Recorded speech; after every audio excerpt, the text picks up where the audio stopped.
Okay, I already know I should be having something green on if we're doing a video about St. Patrick, but let me just pause for a second.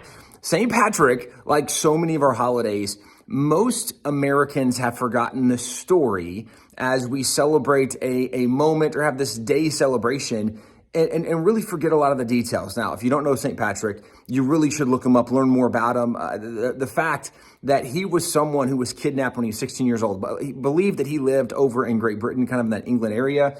He was kidnapped, taken to Ireland as a slave, was a slave for 6 years. In the midst of him praying, he actually believes God gives him a vision like, hey, boat's getting ready, get ready to take off. He escapes, finds a boat. When the boat goes for a couple of days, they get off, they're starving. There's so many of these like divine moments where God keeps him alive.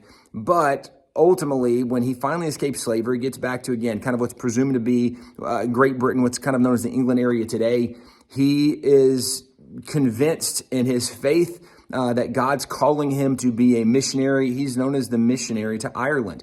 He goes back to Ireland, and he's the reason that Ireland largely converts and becomes a Christian nation. Now, it's also cool that many of the founding fathers of America came from Ireland. You have people like Charles Thompson. We actually have, you might have seen a video before. This is the Charles Thompson Bible. There was an 8-volume set. It was really cool. The 8-volume set, every other page was blank so that people could take notes. It could be a study Bible for them. There's people like James McHenry. He was a signer of the Constitution. We have multiple documents from James McHenry, this being one of them. Also, it's where Fort McHenry was, where the Star-Spangled Banner was done. There's many signers of the Declaration. A lot of American heritage and history goes back to Ireland.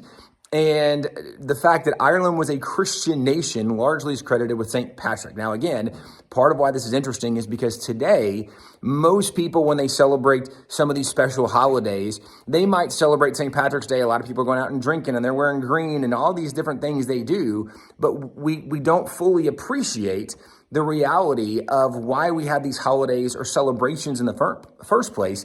And St. Patrick's Day, the only reason we celebrate St. Patrick is because of Christianity, the influence of Christianity, of what happens in Ireland.